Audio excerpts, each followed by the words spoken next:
This week, I'm writing about my time in jail and boot camp jail in Bexar County, Texas. Now, I want to be clear, I'm not glamorizing this period of my life. I have not been locked in a cage in 20 years, and I never plan to be again. I don't even like living in a bad neighborhood. The worst thing to me, the most unenjoyable thing in life, would be having to be forced to be around criminals and thieves.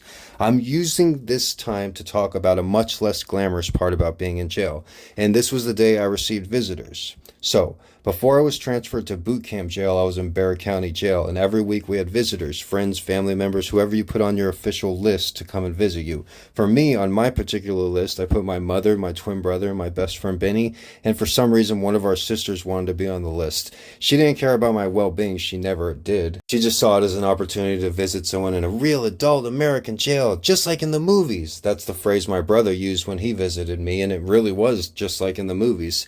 They had that glass window that you sit in front of. The only way you can hear the other person is through the payphone receiver.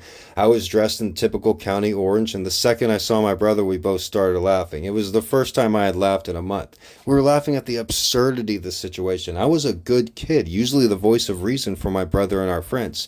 My brother and our friends, they were the ones who broke into the cars. They were the ones who stole, not me. I was the top newspaper salesman, the honest one, and pretty damn innocent too. I remember my brother was wearing an odd Indiana Jones type hat, which made it feel even more cinematic.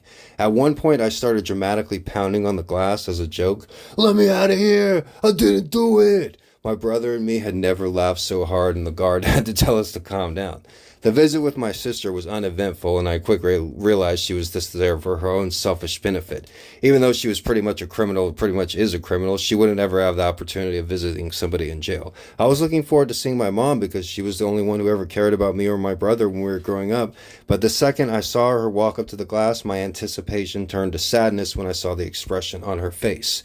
She immediately began sobbing at the sight of me in County Orange holding a phone receiver. She cursed herself, and she said she wished she would have been there for us when we were growing up. I had never felt so bad. I tried to calm her down. I told her, "It's a misdemeanor." I said, "It's not your fault, Mom. You had mental problems. You had schizophrenia." The truth is, she wasn't there for me and my brother when we were kids, and those years she spent in the mental hospital, we had no one. When my brother walked away from the glass, he put his hand on one side and I put my hand on the other side, just like in the movies. But Mom, she could barely even look at me. She was in tears the whole time. I honestly had never felt so bad, and at that moment, I understood the gravity of the situation. I promised myself I'd go to UT Austin and make my mother proud.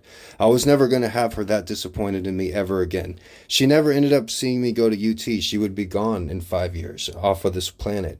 But I'll never forget that one surreal day of my life where I had visitors at the county jail. I never plan on being in that position again, and going to jail or boot camp is nothing to glamorize or be proud of. If that's what you think I'm doing with this week's stories, then you're in the wrong place and you're a kid. Actually, maybe you probably should try to experience that yourself and be a man. If you want to hear more about this, check out my book, Gonzo Education. Have a great day.